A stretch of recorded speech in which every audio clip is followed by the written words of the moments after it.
Study IQ IAS, आपका selection हमारा mission. नमस्कार दोस्तों, स्टडी IQ देख रहे हैं आप और मैं हूं वरुण जौहरी। जय हिंद जय भारत।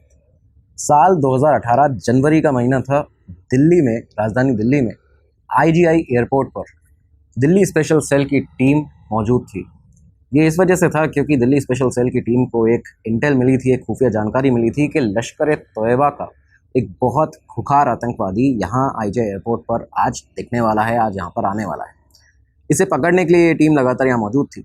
और ये जो आतंकवादी था, ये कोई मामूली, कोई कॉमन आतंकवादी नहीं था। ये लश्कर तोयबा का वो ट्रेंड आतंकवादी था जो कि साल 2000 में हुए रेड फोर्ट ब्लास्ट में, दिसंबर 22, 2000 में जो हुआ था अटैक रेड फोर्ट पर, भारत की राजधानी पर, और ख़ास कर एक ऐसा अटैक था ये जहाँ पे साल 2000 में पहली दफ़ा हमारा जो सिक्योरिटी इंफ्रास्ट्रक्चर है भारत का, वो हिल गया था पूरी तरह। पहली बार हमें ये पता चला था कि लश्कर तोयबा लॉन्च कर सकता है भारत के दिल में, भारत की राजधानी में कोई भी अटैक।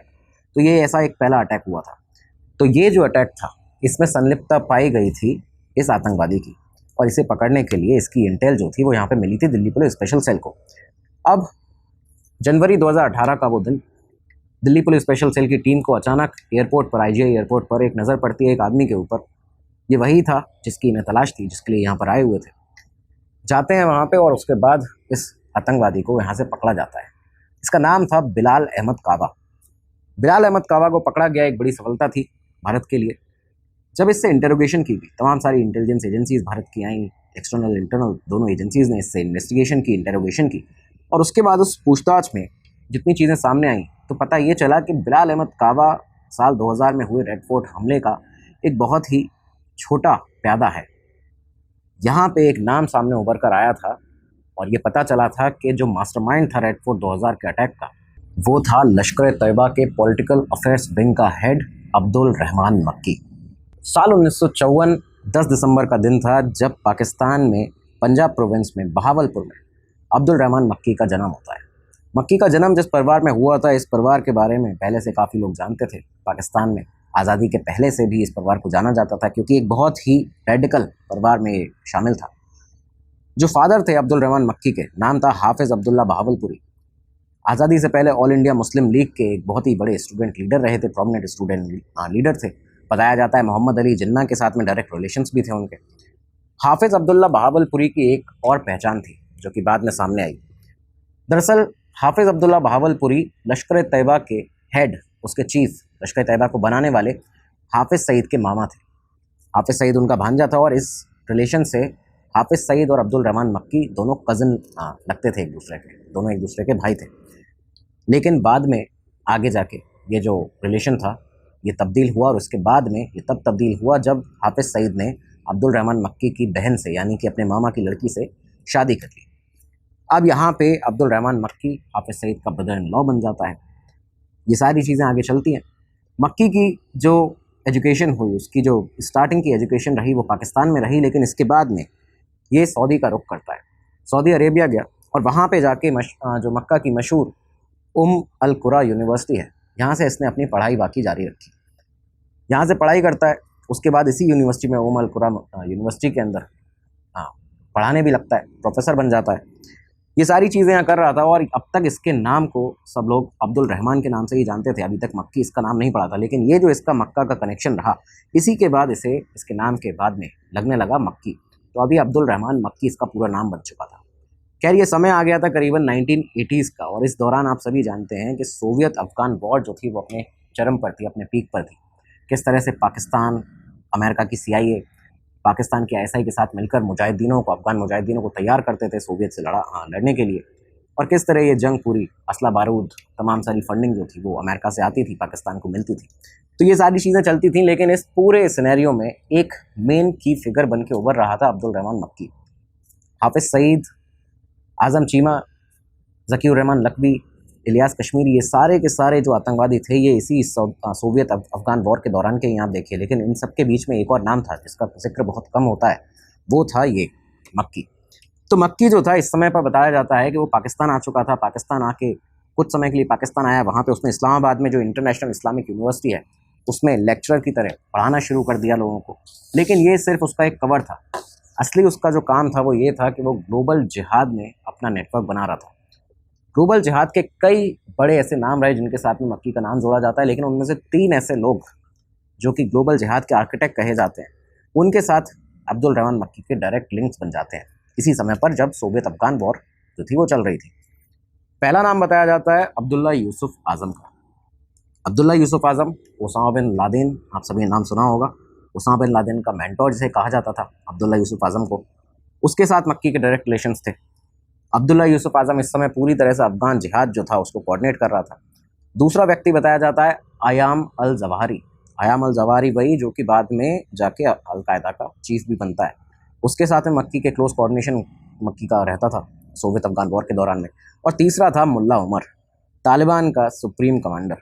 मुल्ला उमर के साथ नेटवर्क लेवल पे हमेशा कनेक्टेड रहता था अब्दुल रहमान मक्की। तो ये सारी चीज़ें चलती हैं, लेकिन अब आप देखिए कि लेट 1980s में, इनफैक्ट साल ऑलमोस्ट देखा जाए तो 1986 और 87 के आसपास, पाकिस्तान के मुरीबके में ओसामा बिन लादेन की दी हुई फंडिंग से हाफिज़ सईद, ज़फ़र इकबाल और अब्दुल्ला यूसुफ आज़म एक आतंकवादी संगठन बनाते हैं। ये कौन सा संगठन था? आज आप सभी इसका नाम जानते हैं। ये था लश्कर तैयबा। 87 और 86 के आसपास में लश्कर तैयबा को यहाँ बनाया जाता है। सऊदी में इस समय तक लंबे समय रह चुका था अब्दुल रहमान मक्की। फाइनली उसे पाकिस्तान बुलाया जाता है, परमानेंटली अब ये पाकिस्तान आके रहने लगा। और इसके बाद अब्दुल रहमान मक्की ने अपने पिता के हाफिज़ अब्दुल्ला के कहने पर और अपने कज़न, साथ ही साथ अपने जो उसके ब्रदर इन लॉ थे हाफिज़ सईद, इन दोनों के कहने पर फॉर्मल रूप से पूरी तरह से उसने जमात उद दवा और लश्कर तैयबा को ज्वाइन कर लिया। पहले से भी इन सारी गतिविधियों में संलिप्त था, अब फाइनली प्रॉपरली एक तरह से देखा जाए तो लश्कर तैयबा का एक अहम किरदार बन चुका था। अर्ली 1990s में बताया जाता है कि इसे रिस्पॉन्सिबिलिटी ये सारी दी गई थी, और उसके बाद इसकी जो बेसिक रिस्पॉन्सिबिलिटी सबसे स्टार्टिंग में जो इसको मिली वो थी लश्कर तैयबा के इंटरनेशनल और पॉलिटिकल अफेयर्स को संभालने की। ये 90 के दशक के शुरुआती उन सालों की बात है जब लश्कर तैयबा ने पूरी तरह से जो अपना एक फोकस था वो कश्मीर वैली पर शिफ्ट कर दिया था। किस तरह से भारत को टारगेट किया जाए, कश्मीर में आतंकवाद फैलाया जाए, इंसर्जेंसी फैलाई जाए, मिलिटेंट्स को एक्टिव किया जाए, आतंकवादी भेजे जाए। तो ये सारी जो गतिविधियाँ थी, लश्कर तैयबा ने यहाँ पे फोकस अपना पूरा जम्मू कश्मीर वैली की तरफ अपना रुख किया। और इस दौरान में बताया जाता है कि हाफिज़ सईद ने इस काम के लिए चुना था अब्दुल रहमान मक्की को। मक्की वो पहला व्यक्ति था, वो पहला आतंकवादी था जिसने किस तरह से फंड रेज किए जाएंगे, कैसे टेरर एक्टिविटीज़ को ऑर्गेनाइज किया जाएगा, नए लड़कों को रिक्रूट कैसे करना है और उन्हें रेडिकलाइज कैसे करना है, ये सारी जो स्ट्रैटेजी थी, वायलेंस किस तरह से कराना है, भारत के ऊपर अटैक कैसे होंगे, उसकी प्लानिंग, ये सारी चीज़ें अब्दुल रहमान मक्की के द्वारा ही करी जा रही थी। उसको एक तरह से यहाँ पे पॉलिटिकल विंग का, लश्कर तैयबा की पॉलिटिकल अफेयर्स विंग का चीफ बना दिया गया था हाफिज़ सईद के द्वारा। तो ये सारी चीज़ें वो करना शुरू करता है। इस बीच में कई सारी खबर ऐसी भी आई कि फंड रेजिंग के समय पर शुरुआत से ही आरोप लगते रहे अब्दुल रहमान मक्की पर कि वो धांधलीबाजी करता है फंड रेजिंग में, कहीं ना कहीं जो पैसा है बड़ा लश्कर तैयबा को मिलने वाला, उसमें उस पैसे को गायब कर देता है, चुरा लेता है। ये सारी चीज़ें भी लगातार उसके ऊपर आरोप लगता है, लेकिन क्योंकि हाफिज़ सईद का बहुत ज़्यादा क्लोज था, करीबी था, इनफैक्ट रिश्तेदार ही था, तो इस वजह से हाफिज़ सईद ने मक्की की इन सारी बातों को नज़रअंदाज किया और उसके बाद भी उसे लगातार तरक्की देता गया लश्कर तैयबा के अंदर। मक्की को हेड बना दिया जाता है लश्कर तैयबा की पॉलिटिकल अफेयर्स विंग का। कई सारे लोग थे सीनियर मेंबर्स लश्कर तैयबा के उस समय पर एलटी के, जो इससे नाखुश थे इस बात से, लेकिन फिर भी इन बातों को उन्हें नज़रअंदाज करना पड़ा क्योंकि हाफिज़ सईद नहीं चाहता था कि कोई भी मक्की के ऊपर किसी भी तरह का आरोप लगाए। ये सारी बातें आगे चलती रहती है। इसके अलावा उसे रहमान मक्की को जमात उद दवा की सेंट्रल गवर्निंग बॉडी शुरा और मरकज़ी टीम का की मेंबर भी बनाया जाता है हाफिज़ सईद के द्वारा। ये सारी चीज़ें देखी गई, लेकिन इस बीच में ये भी देखा गया कि जब एक ओहदा दिया गया अब्दुल रहमान मक्की को, तो इसके बाद भारत के ऊपर जो अटैक थे, हमले थे, उनमें तेज़ी आई। एलईटी हाईली एक्टिव होता हुआ दिखा इसी समय पर, और इसी के बाद एक बहुत बड़ा अटैक जो प्लान किया गया, वही अटैक जो हमने आपको इस वीडियो की शुरुआत में बताया, साल 2000 में वही अटैक रेड फोर्ट के ऊपर जो राजधानी दिल्ली में किया गया था। दिन था 22 दिसंबर 2000। लश्कर तैयबा के 6 आतंकवादी राजधानी दिल्ली आते हैं और उसके बाद रेड फोर्ट पर सीधा हमला करते हैं। यहाँ पे इस हमले में एक सिक्योरिटी पर्सनल, एक सिविलियन जो थे, उनकी मौत हुई, उनकी वीरगति प्राप्त हुई। ये जब इंटेरोगेशन की गई कई सारे पकड़े हुए आतंकवादियों से या सस्पेक्ट से, तो उसके बाद सामने एक नाम निकल कर आया था कि ये जो हमला है ये कराया गया था अब्दुल रहमान मक्की के द्वारा, यानी कि एक जो की प्लानर था उसमें अब्दुल रहमान मक्की का नाम आया। ये एक ऐसा अटैक था जिसने भारत का थ्रेट परसेप्शन चेंज कर दिया था, बदल के रख दिया था, क्योंकि इससे पहले कोई सोच नहीं सकता था कि पाकिस्तान की कोई आतंकी ऐसा कोई संगठन होगा जो कि राजधानी के अंदर, वो भी लाल किले पर हमला करेगा। लेकिन ये लश्कर तैयबा ने जब किया तो इसने पूरा भारत का थ्रेट परसेप्शन ऑफ एलिटी ये पूरी तरह से बदल दिया था। मक्की के बारे में अब तक इंटेलिजेंस एजेंसीज को कोई जानकारी उस समय पर नहीं थी, 2000 में, साल 2000 की हम बात कर रहे हैं। लेकिन यही अब हमारी खुफिया एजेंसीज ने अपना काम करना शुरू किया, मक्की के बारे में कई सारी इंटेलिजेंस निकालना खंगालना शुरू किया, तो पता चलता है कि ये व्यक्ति था, की प्लानर था 2000 के रेड फोर्ट अटैक का। लेकिन इसके अलावा एक और चीज़ पता चली कि ये बहुत ही तेज़ तर्रार भड़काऊ भाषणबाज है। एक इस तरह का भड़काऊ भाषणबाज है जो कि कश्मीर सॉलिडेरिटी डे पर इस्लामाबाद में हर बार हेट स्पीच भारत के प्रति लगातार अपने इस तरह के भाषण देता है, हेट स्पीच करता है, अपनी पश्तून कैप पहनकर रहता है सारा समय, लंबी उसकी दाढ़ी है, एक तरह से देखने में हाफिज़ सईद जैसा ही लगता है और बहुत ही ज़्यादा रेडिकलाइज परिवार से आता है। तो इसके बारे में जो अहम जानकारी थी, जो अभी भी हमने आपको एपिसोड की शुरुआत में बताई, ये सारी हमें मिलना शुरू हो चुकी थी। लेकिन एजेंसीज कुछ उस समय पर कर नहीं सकती थी, क्योंकि मक्की भी हाफिज़ सईद की तरह पाकिस्तान में ISI के पूरे सिक्योरिटी इस्टेब्लिशमेंट, पूरी सिक्योरिटी के साथ में यहाँ पे रह रहा था। समय आगे बढ़ता है, साल 2004 आया। 2004 में अब्दुल रहमान मक्की ने एक बुक रिलीज़ की। ये बुक एक इस तरह की किताब थी, आप सोचिए कि नॉर्मली आदमी जब किताब लिखता है तो उसमें कुछ सीख देने के लिए, कुछ अच्छी बातें बताने के लिए लोगों को किताबें लिखी जाती हैं, जिससे कि उन्हें प्रेरणा मिले, कोई सीख मिले, मोटिवेशन मिले। लेकिन यहाँ मक्की ने एक किताब लिखी थी जिसमें बताया गया था कि कैसे उसने आर्ग्यूमेंट किया था यहाँ पे इस किताब में, जिससे कि जो नए लड़के हैं वो ये किताब पढ़ें और ज़्यादा रेडिकलाइज हों, ब्रेन वॉश हों। इस किताब में उसने कहा था कि कैसे फ़िदाइन ऑपरेशंस जो हैं वो सुसाइड अटैक नहीं है। मतलब फ़िदाइन ऑपरेशन में अगर आप कोई फ़िदाइन बनते हैं, यानी कि कोई सुसाइड बॉम्बर आप अगर बनते हैं, तो किस तरह से वो सुसाइड में नहीं गिना जाता है। वो आपके धर्म को आप अपने बाकी चीज़ें जो हैं उनके लिए काम कर रहे हुए हैं। तो इस तरह की बातें उसने यहाँ पे कही थी। इस किताब के आने के बाद लश्कर तैयबा के सर्कल के अंदर मक्की का नाम बहुत ऊंचा बढ़ने लगा। लेकिन इसी लश्कर तैयबा में इस समय पर एक तनाव का माहौल भी बनता जा रहा था। हुआ ये था कि LET के फॉरेन रिलेशन डिपार्टमेंट का यहाँ पे हेड बना दिया जाता है साल 2004 में हाफिज़ सईद के द्वारा अब्दुल रहमान मक्की को। ये उसका दूसरा प्रमोशन था। इस बात से LET के जो कई सारे सीनियर कमांडर्स थे, कई सारे ऐसे कमांडर्स जो कि शुरुआत से ही लश्कर तैयबा के फाउंडिंग मेंबर्स भी माने जाते थे, जिनमें से एक था ज़कीर रहमान लकवी। तो इस तरह के जो लोग थे, खासकर ज़कीर रहमान लकवी, उसे ये नेपोटिज्म लगा। उसे लगा कि हाफिज़ सईद लगातार अब्दुल रहमान मक्की को, उसके तमाम सारे उसके ऊपर आरोप लगते हैं कि ये फ़ंड चुराता है, फ़ंड में धांधली करता है, लोगों को एक अलग अपने प्रति जागरूक कर रहा है। तो ये सारी चीज़ों के आरोप के बावजूद हाफिज़ सईद बार बार अपने रिश्तेदार को आगे बढ़ाता जा रहा है। लश्कर तैयबा में जो ओहदा मिलना चाहिए ज़कीर रहमान लकवी को, वो मक्की को दिया जा रहा है। तो इस वजह से लकवी ने यहाँ से LET से उस समय हट के साल 2004 में, हमने आपको अपने एक एपिसोड में भी डिटेल में ये सारी चीज़ें बताई हैं लकवी के, तो यहाँ पे उसने एक अलग विंग बना लिया था अपना, एक अलग आतंकी संगठन बना लिया था। हालांकि बाद में ये दोनों हाफिज़ सईद और लकवी एक साथ आ गए और उसके बाद लकवी भी LET में ही काम करता रहा। लेकिन उस समय पर ये चीज़ें हुई थी। तो ये नेपोटिज्म की जो बात थी, लश्कर तैयबा में जो तनाव आया, वो भी उसका कारण जो था वो अब्दुल रहमान मक्की बना। खैर, मक्की के सुपरविजन में कश्मीर के अंदर लगातार आतंकी हमले चलते रहे, होते रहे। लश्कर तैयबा अपनी गतिविधियों को वहाँ पे एक्टिव करता रहा। 2 साल के बाद ही साल 2006 आता है और 2006 में अब्दुल रहमान मक्की ने एक और बहुत बड़ा अटैक जो था वो यहाँ पे प्लान किया कश्मीर वैली के बाहर।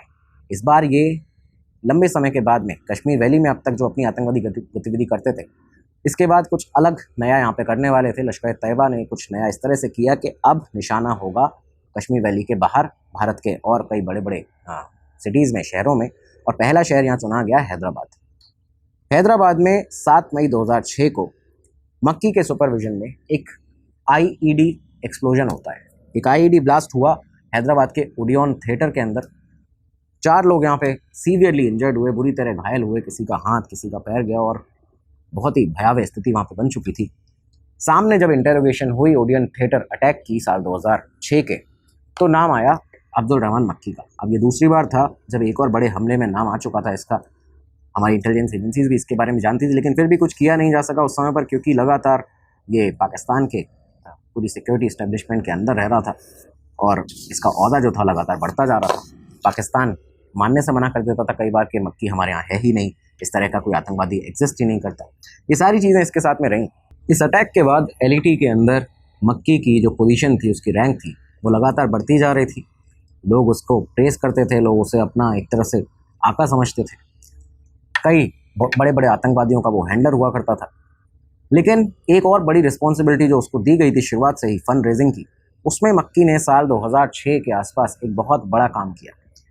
एलईटी दरअसल एलईटी के बनने के साथ ही 86-87 में जब एलईटी बना था लश्कर तैयबा, तो फंडिंग पाइपलाइंस को सिक्योर करना ये प्राइमरी ऑब्जेक्टिव था एलईटी का, कि किस तरह से हमारी जो फंडिंग है वो कभी बंद ना हो, जिससे कि हम असला बारूद खरीदना, हमारे लड़कों के लिए, आतंकवादियों के लिए ट्रेनिंग कैंप्स बनाना, इंफ्रास्ट्रक्चर बनाना, ये सब कभी भी रुके ना, और आतंकवादियों को जो अपने अटैक करने हैं उसके लिए पैसा जो है कभी कम ना पड़े। तो ये जो फंडिंग स्ट्रक्चर था, और उसको मेन प्राइमरी ऑब्जेक्टिव रखा गया था कि कैसे हमारी पाइपलाइन जो हैं वो मिडिल ईस्टर्न कंट्रीज से, कई सारे ऐसे मुस्लिम जो नेशंस हैं वहाँ से बनी रहे, कई रेडिकल लोगों की तरफ से हमें पैसा मिलता रहे। इस पाइपलाइन को मक्की ने और स्ट्रॉन्ग किया। बताया जाता है कि ये इसका मेन ऑपरेटर था, और साल 2007 में, अर्ली 2007 में, शुरुआती कुछ महीनों में मक्की के सुपरविजन में $2,48,000 एक लश्कर तैयबा ट्रेनिंग कैंप को दिए गए थे, अलॉट किए गए थे। आप ये सोचिए कि एक कैंप बनाने के लिए $2,48,000 की जो रकम थी, ये मक्की ने जुगाड़ उसका कर लिया था, एक तरह से उसको ले लिया था यहाँ पे, और $1,65,000 का एक फ़ंड उसने रेज़ किया था यहाँ, जिससे कि एक मदरसा जो है उसको ये फ़ंड डायरेक्टली प्रोवाइड किया जा सके। ये जो दो बहुत बड़े फ़ंड इसने यहाँ से लिए, इस बीच में ठीक इसी दौरान मक्की भारत में एक बहुत बड़ा अटैक करने के लिए भी ये सारे फंड्स जो थे उनको रोटेट कर रहा था। तो इस वजह से इसको कहा जाता है कि ये जो फंड रेजर है, एक तरह से ये लश्कर तैयबा के लिए मक्की हुआ करता था। बहुत बड़े दो फंड इसने रेज किए, एक बहुत बड़ा अटैक करने के लिए फंडिंग भी लगातार ले रहा था भारत के ऊपर। अगले ही साल ये जो अटैक जिसके लिए फंडिंग आई थी, वो अटैक फाइनली इसको अंजाम दिया जाता है। साल 2008 था और 1 जनवरी का दिन था। 5 लश्कर तैयबा के आतंकवादी भारत आते हैं, और भारत आने के बाद यहाँ पे रामपुर में सीआरपीएफ का जो कैंप था रामपुर में, वहाँ पे AK-47 उनके पास में थी, हैंड ग्रेनेड्स उनके पास में थे। अंदर आके सीधा इस कैंप के अंदर अटैक करते हैं। इस तरह का अटैक था जहाँ पे सीआरपीएफ के 7 हमारे जवान जो थे वो वीरगति को प्राप्त हुए, और एक रिक्शा पुरर था वहाँ पे जिसको उसकी भी मौत हुई यहाँ पे। तो एक बहुत खतरनाक अटैक। इस अटैक की जब इन्वेस्टिगेशन की गई तो नाम सामने एक बार फिर से आया अब्दुल रहमान मक्की, और वही अब्दुल रहमान मक्की है जिसने पूरा लॉजिस्टिकल सपोर्ट फंड्स जो हैं वो सारी चीज़ें मुहैया कराई थी इन 5 एलईटी के आतंकवादियों को। ये सारी चीज़ें यहाँ पे जब रहीं, एजेंसी से समझ चुकी थी कि लश्कर तैयबा के इस डेप्यूटी को, अब्दुल रहमान मक्की को ख़त्म करना बहुत ज़्यादा ज़रूरी है। ये जो अटैक रहा ये जनवरी 2008 में हुआ था, लेकिन जो बड़ा फंड रोटेट किया था 2007 में, 1 साल पहले ही अब्दुल रहमान मक्की ने, 10 महीने बाद ही एक बहुत बड़ा हमला, एक बहुत बड़ा अटैक ये लोग प्लान पहले से कर चुके थे, और कहीं ना कहीं वही वो अटैक था जिसमें ये सारा का सारा फंड यूज़ किया गया था। और वो अटैक कोई और नहीं, 26/11/2008 का हमला था। आप सभी जानते हैं, डिटेल एपिसोड्स किए हुए हैं, आप जाके देख सकते हैं। 26/11 मुंबई टेरर अटैक, मक्की एक की प्लानर था, कई सारे प्लानर्स थे लश्कर तैयबा के, हाफिज सईद खुद एक प्लानर था इसमें, ज़कीर रहमान लखवी, आज़म चीमा, इलियास कश्मीरी, सबके नाम सामने आते हैं, लेकिन अब्दुल रहमान मक्की का नाम सामने आता है कि जो फंड्स थे वो सारे मक्की के चैनल्स के थ्रू ही, एलईटी की पाइपलाइंस के थ्रू ही आए थे। ये जो अटैक रहा, यही वो अटैक था जिसके बाद लश्कर तैयबा जो था, पाकिस्तान जो था, पूरी तरह से दुनिया के सामने आया कि किस तरह से पाकिस्तान अपने आप पनाह देता है इस तरह के बड़े बड़े आतंकवादियों को। एक बहुत बड़ा अटैक हुआ एक भारत का, इनफैक्ट आज़ादी के बाद से अब तक का सबसे बड़ा अटैक इसको कहा जाता है। तो ये जो हमला था, इसने रैंक जो थी मक्की की लश्कर तैयबा में, और ख़ासकर आईएसआई और पाकिस्तान के निगाहों में, वो और ज़्यादा बढ़ा दी थी। खबरें ये भी सामने आती हैं कि इसी अटैक के बाद में अब्दुल रहमान मक्की ने हाफिज़ सईद की तरह अपने नाम के आगे हाफिज़ लगाना शुरू कर दिया था, और अब से उसको सब हाफिज़ अब्दुल रहमान मक्की कहने लगे थे। तो ये सब चीज़ें हुई, लेकिन 26/11 का हमला वो रहा जिसके बाद यूनाइटेड नेशन सिक्योरिटी काउंसिल ने पाकिस्तान के ऊपर अब प्रेशर बनाना शुरू किया। यूएनएससी रेजोल्यूशन 1267 के तहत 2008 में ही इस अटैक के बाद जितने भी जो आतंकवादी थे पाकिस्तान के अंदर, जो बिल्कुल प्रॉपर जानकारी थी कि ये पाकिस्तान में ही रह रहे हैं, उन सब के ऊपर सैंक्शंस लगाने शुरू किए गए। और इसी के तहत हाफिज़ सईद को, साथ ही साथ उसकी जो एलईटी की फ्रंट ऑर्गेनाइजेशन थी JUD, जमात उद दवा, JUD को लिस्ट किया जाता है 1267 सेक्शन के तहत यूएनएससी के। यहाँ पे जब ये चीज़ें की गई, अब आप ये देखिए कि एक तरफ हाफिज़ सईद को लिस्ट किया गया है, लेकिन अब्दुल रहमान मक्की उसका डेप्यूटी, एक तरह से उसकी वर्चुअल शैडो की तरह काम करता है। फिर भी अब्दुल रहमान मक्की का नाम यहाँ पे सामने इस सेंक्शंस में रखा नहीं गया, वो यहाँ से एस्केप कर जाता है। इसी 2 साल के बाद में ही करीबन 2010 की बात बताई जाती है, फरवरी के महीने में कश्मीर सॉलिडेरिटी डे की रिलीज़ होती हैं इस्लामाबाद के अंदर। मक्की को यहाँ पे बुलाया जाता है और मक्की ने यहाँ पे इस तरह की हेट स्पीचेस दी थी। उसने कहा था कि खून की नदियाँ जो हैं भारत में बहेंगी अगर कश्मीर पाकिस्तान को सौंपा नहीं गया। एक और इसने इस तरह की बात यहाँ पे कही, थ्रेटन करते हुए, ये कहते हुए कि हम अगर नहीं पाकिस्तान को दिया कश्मीर तो हम बाय फोर्स अपनी ताकत से उसे सीज़ करेंगे, अपने इन आतंकवादियों से कश्मीर को सीज़ कर लेंगे। इस तरह की चीज़ें उसने कश्मीर सॉलिडेरिटी डे पर भी कहीं। और इसके बाद में इसी साल 2010 में ही नवंबर दिसंबर के आसपास की बात है, जब एक बार फिर से उसने यही इस तरह की हेट स्पीच जो थी भारत के खिलाफ, ये लगातार देना शुरू अपनी जारी रखी। और इस दौरान भी एक फंक्शन में उसने यही चीज़ें की थी। ये जब चीज़ें सामने आई, भारत ने इस मुद्दे को उठाया, सामने वो स्पीचेस जो थी उनकी वीडियोज़ थी, ये वीडियो दिखाए गए, यूएनएससी तक भी, यूनाइटेड नेशंस तक भी पहुँचाए गए। इस दौरान में यूएस ट्रेजरी डिपार्टमेंट की नज़र पड़ती है मक्की के ऊपर फाइनली, और हाफिज़ सईद के बाद अभी अगला नंबर जो था वो मक्की का होने वाला था। इसी साल 2010 में नवंबर के महीने में list of designated and sanctioned terrorist की लिस्ट जो थी उसके अंदर मक्की का नाम जो था वो डाल दिया जाता है।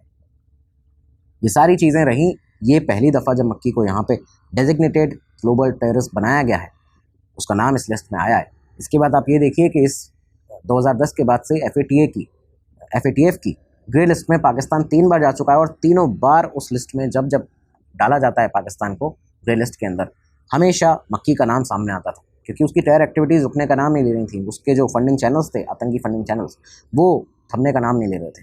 इस वजह से हर बार मक्की का नाम FATF की ग्रे लिस्ट में पाकिस्तान को डाला जा रहा है, तो उसके कारणों में सामने आता था। पाकिस्तान भी इससे कहीं ना कहीं परेशान होने लगा था। ये चीज़ें भी सामने खबरों में आती हैं, आगे आपको बताएंगे। ये जो ग्लोबल क्रैकडाउन हुआ मक्की के ऊपर, इसके जवाब में मक्की ने एक अलग पैटर्न अपनाया। उसने एक पॉलिटिकल शील्ड खुद के लिए तैयार करने का ट्राई किया। ये इस तरह से किया गया कि अगला ही साल 2011 आया, और अक्टूबर के महीने में ISI के एक पुराने चीफ हुआ करते थे, जनरल हामिद गुल, रिटायर्ड जनरल हामिद गुल, उन्होंने दिफाए पाकिस्तान काउंसिल DPC का गठन किया। DPC बनाई जाती है और मक्की इस DPC में एक्टिवली काम करना शुरू कर देता है। मतलब एक तरह से वो पॉलिटिक्स में अपनी अब एंट्री लेने के लिए आगे रुझान रख रहा था। मक्की ने एक्टिवली यहाँ पे पार्टिसिपेशन किया। पाकिस्तान के अलग अलग हिस्सों में जाकर जो US की ड्रोन स्ट्राइक्स थी उनके खिलाफ, भारत के खिलाफ बड़े बड़े आंदोलन किए, प्रोटेस्ट किए, और अपनी आवाज़ उठाता रहा, प्रोटेस्ट ऑर्गेनाइज करता था।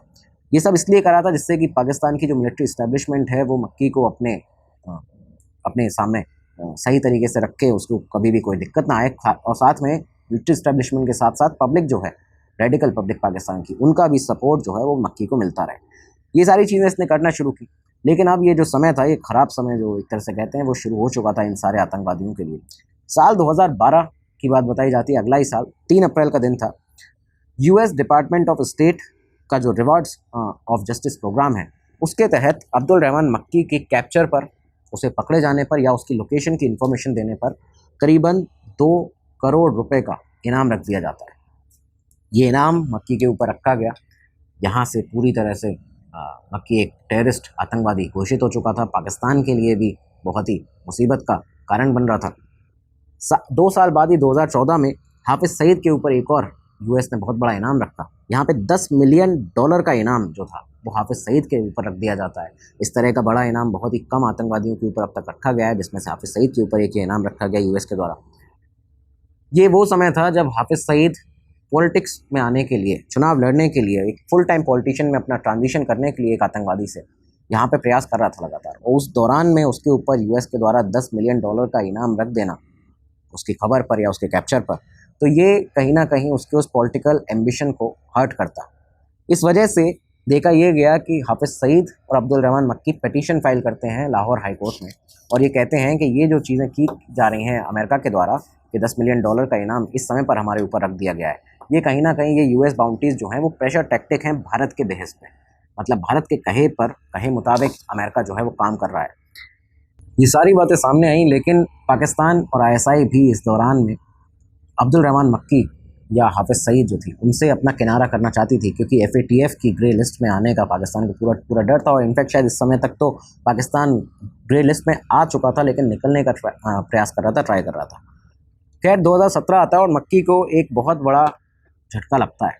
दरअसल मक्की जैसे आतंकवादी जो हैं ना, इनके लिए अपने फैमिली मेम्बर्स को छोड़ते हैं, ना ये अपने माँ बाप को मानते हैं, ना अपने बच्चों को, ना अपने वाइफ को, बहन को, किसी को भी कुछ मानते नहीं हैं। और इस वजह से ये सामने इस तरह से आता है कि ये उस आग में, आतंकवाद की उस आग में अपने बच्चों को भी ढकेलने से पीछे नहीं हटते हैं।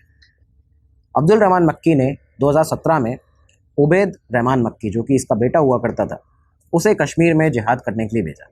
जम्मू कश्मीर में जिहाद के लिए उबैर आता है और उसके बाद में होता वही है जो हर आतंकवादी के साथ में हुआ है कश्मीर में। इंडियन सिक्योरिटी फोर्सेस के साथ एक काउंटर टेर इंसर्जेंसी ऑपरेशन में उबैद को मार दिया जाता है। उबैद का यहाँ पे चैप्टर जो था वो ख़त्म हुआ। अब्दुल रहमान मक्की के लिए एक झटका था, क्योंकि उसका बेटा भी यहाँ पे ख़त्म हो चुका था, मारा गया था भारत के अंदर। इसके बाद देखा गया कि उसकी जो कड़वाहट थी वो भारत के लिए और ज़्यादा बढ़ती हुई नजर आई, लेकिन उससे कुछ होने नहीं वाला था, क्योंकि अब जो बुरा समय था इन आतंकवादियों का वो शुरू लगातार हो चुका था। 2019 में FATF की ग्रे लिस्ट में आने के डर से पाकिस्तान ने JUD और FIF को ऑफिशियली बैन कर दिया। ये सिर्फ दिखाने के लिए किया गया था। एक और दिखाने के लिए काम यहाँ पे पाकिस्तान ने किया इसी दौरान में कि हाफिज़ सईद जो था, हाफिज़ सईद को एक ड्रामेटिक पनिशमेंट दी 36 सालों की जेल की। कोट लखपत जेल लाहौर में हाफिज़ सईद को डाल दिया जाता है। ये दिखा रहा था पाकिस्तान की दुनिया को कि देखिए हम किस तरह से आतंकवादियों के साथ में बिहेव करते हैं, कैसे उन्हें पनिशमेंट देते हैं। लेकिन ये सिर्फ एक दिखावा था, क्योंकि दूसरी तरफ देखा जाए तो अब तक करीबन 23 FIR थी इस अरेस्ट से पहले हाफिज़ सईद और उसके साथ के लोगों के ऊपर। इसमें अब्दुल रहमान मक्की के ऊपर भी 20 FIR थी। ये सारी FIR लाहौर, गुजरावाला, मुल्तान, फैसलाबाद और सरगोदा के अलग अलग पुलिस स्टेशन में दर्ज थी। लेकिन इससे पहले FATF की ग्रे लिस्ट में आने का जो डर था, सिर्फ इस वजह से ये चीज़ एक नाटक किया गया पाकिस्तान के द्वारा। इसके पहले कभी भी इन लोगों के ऊपर कोई कार्रवाई पाकिस्तान के द्वारा, कोई एक्शन नहीं लिया गया था। इस दौरान भी ये देखा गया कि हाफिज़ सईद को जेल में डाला गया, लेकिन अब्दुल रहमान मक्की जो कि उतना ही बड़ा गुनहगार था, उतना ही बड़ा आतंकवादी था जितना हाफिज़ सईद, इनफैक्ट उससे ज़्यादा ही एक तरह से। फिर भी जब जब हाफिज़ की जो ट्रायल्स होती थी, जो पिटीशन होती थी कोर्ट में, वो जाता था तो मक्की को वहाँ पे साइलेंट प्रेजेंट वहाँ पे देखा जाता था। एक तरह चुपचाप वो वहाँ पे अपनी पश्तून टोपी पहनकर, लंबी सी दाढ़ी लेकर वहाँ पे पहुँच जाता था। तो हर बार मक्की को वहाँ देखा गया, लेकिन फिर भी कभी उसे यहाँ पे नहीं पकड़ा गया। लेकिन इंटरनेशनल जो बॉडीज़ थी उनका प्रेशर लगातार पाकिस्तान पे था कि मक्की भी एक ग्लोबली डेजिग्नेटेड टेररिस्ट है और इसको पकड़ना चाहिए आपको।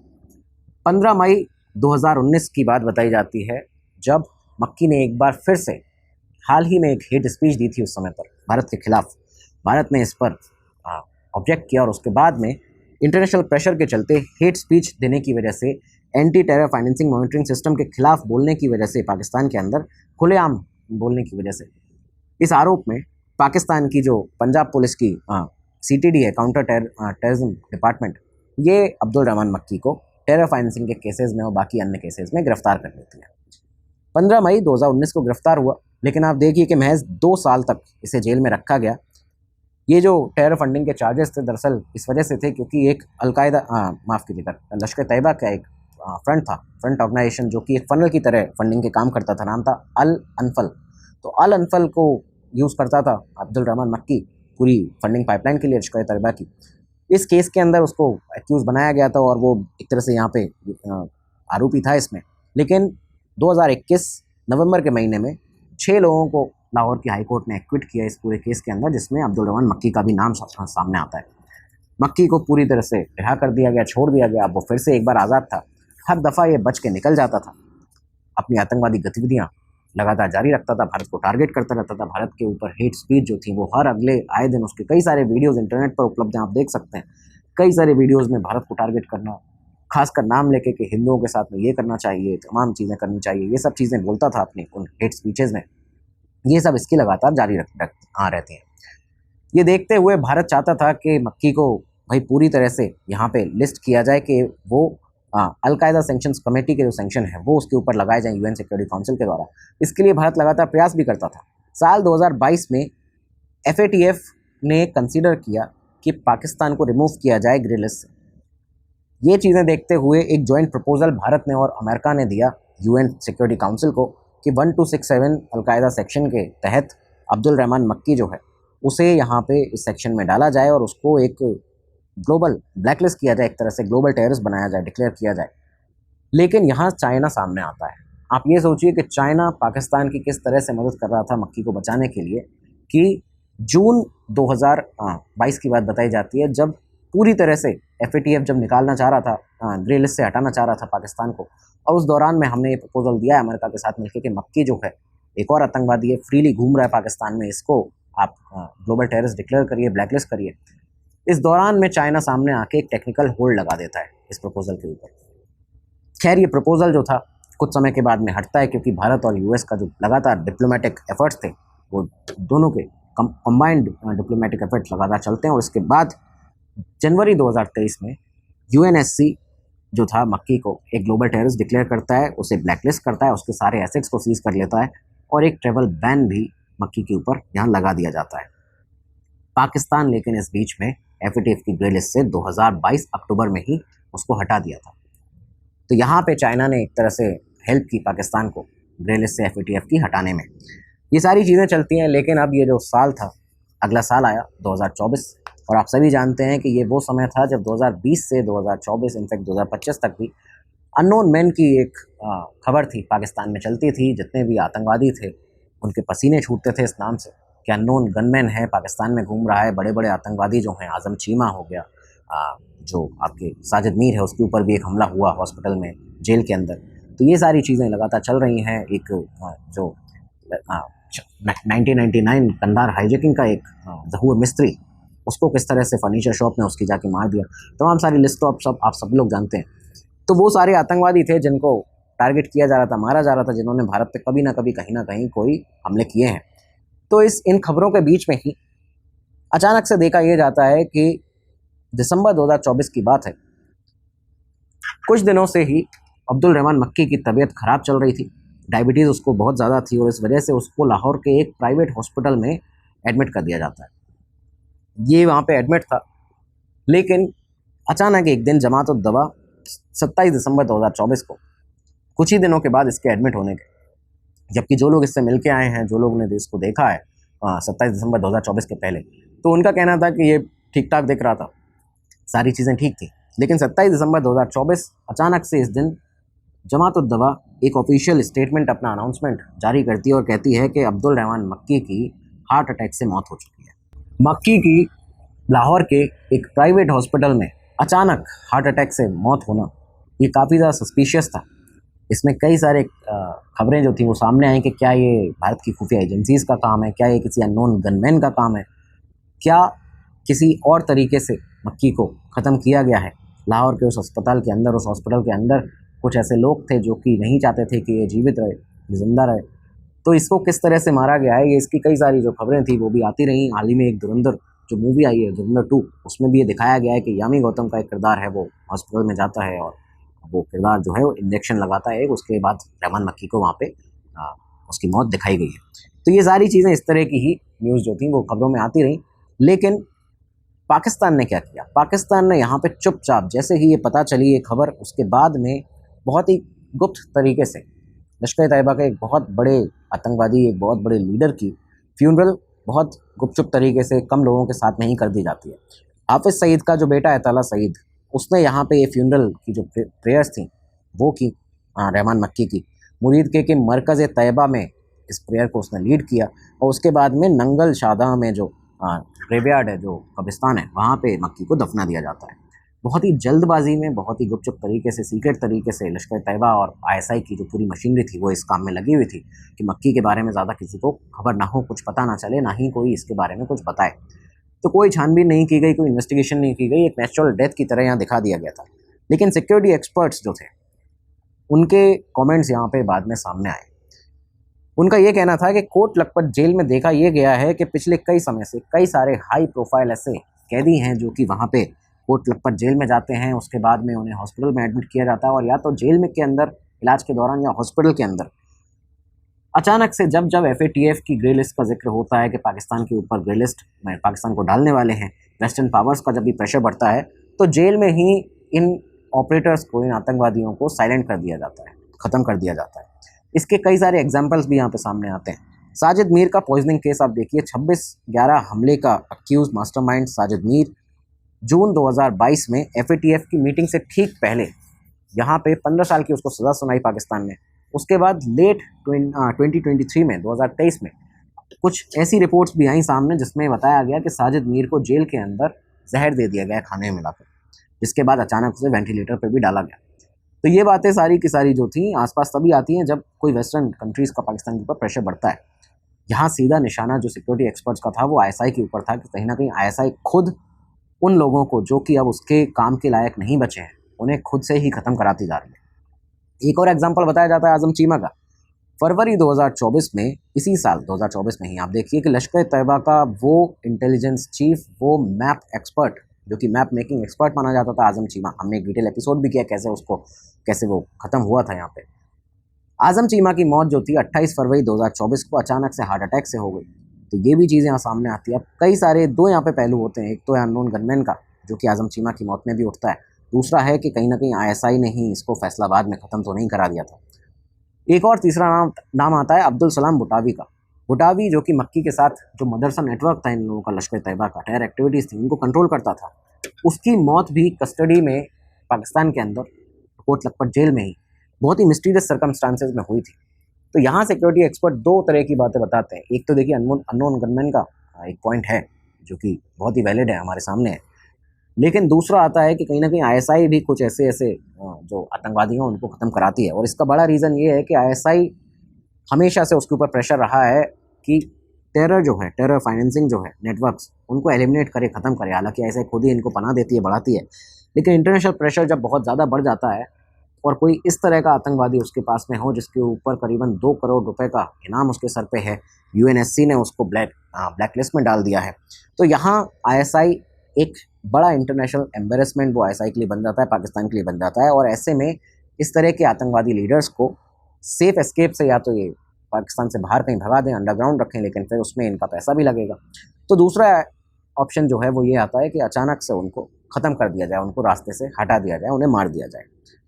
और ये सबसे बेस्ट ऑप्शन होता है आईएसआई के लिए। तो ये रिपोर्ट्स भी सामने आती हैं और यही बताया जाता है कि अब्दुल रहमान मक्की जो थे उसकी मौत के 2 कारण सामने आते हैं। या तो ये कोई नेचुरल डेथ नहीं थी, ये थी या तो किसी अननोन मैन के द्वारा किया हुआ एक काम, या फिर आईएसआई ने खुद मक्की को, उसका काम ख़त्म हो चुका था, इस वजह से अपने रास्ते से हटा दिया।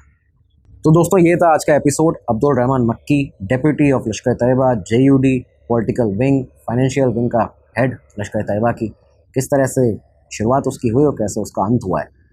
आपको एक एक चीज़ यहाँ पर बता दी है। आपको क्या लगता है कैसे मारा गया अब्दुल रहमान मक्की को, वो भी जो आपका व्यू पॉइंट है वो बताइएगा, क्योंकि आपका व्यू पॉइंट बहुत ज़्यादा ज़रूरी है और इससे इन्फॉर्मेशन का जो आदान प्रदान है वो आपके हमारे बीच में होता है। अब अगले एपिसोड में मिलेंगे आपके साथ, तब तक लिए दीजिए इजाज़त। नमस्कार, धन्यवाद, जय हिंद, जय भारत। स्टडी IQ IAS, आपका सिलेक्शन हमारा मिशन।